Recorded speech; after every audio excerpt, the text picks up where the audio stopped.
Dear students, now we will discuss the whole process of aging.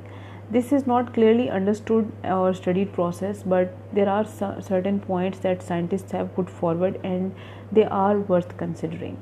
So we will also study and consider these points that are under study. But the process of aging is quite complex, so we cannot say anything with 100% surety. The first point is finite number of mitotic divisions. I have already told you that the mitotic divisions, they stop slowly, and because the cells, they have reached their finite number that was decided by their genes or genetic makeup, that this person has to grow up to this limit. So the mitotic divisions, they become less and ultimately they stop. Finite means there is only a limited growth, like sometimes if you get injured, then the skin will regrow, or up to that, only that type of mitotic divisions, but there will be no growth in size or weight or like that, or new organs will not develop, and all the processes that occur at the early age or at the young age, they will stop at old age. And organs, they are fully grown. For example, if you understand that the nervous system, the nerve cells, when they reach their decided number, there is no mitosis in the nerve cells or neurons, due to which, with the passage of time, the ability to remember things, it becomes less, because the cells that are formed earlier, they become tired of keeping the things in them. So the next point is the change in intracellular substances. Intracellular substances are those that are present between the cells, and they are responsible for connecting the cells. They create connection between the cells so that the cells can perform their functions with 100% efficiency. For example, the collagen will become hard, and its cross linking between the protein structure will increase. The elastic tissues will lose their elasticity, and the connective tissues, they become hard, and there is loss of their resilience, means their ability to connect the different organs and tissues, it becomes very less. For example, the most important connective tissue is your blood.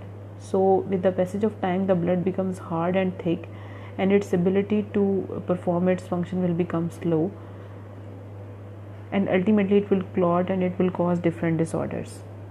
The third point that is to be mentioned is spontaneous mutation. Mutation is any kind of change at the genetic or chromosomal level that will cause a serious change. For example, if there is any change in the genetic makeup of cells of a particular organ, there is loss of the cells of that organ, and ultimately that organ or tissue will be degenerated.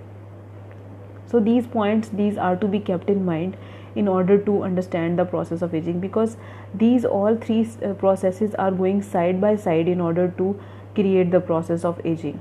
Now, to slow down the process of aging, there are certain points that have to be kept in mind. The first point is the better nutrition. The better amount of vitamins and minerals and proper nutrients, they must be provided to the body so that the body can function efficiently.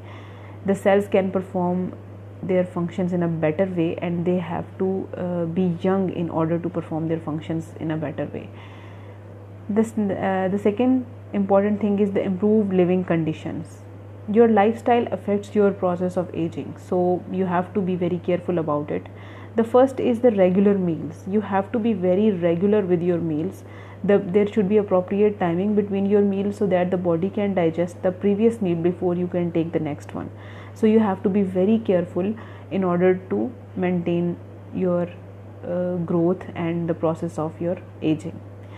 Then you have to take proper exercise daily. The exercise has a lot of benefits on the body functioning. First of all, it will maintain your metabolic process.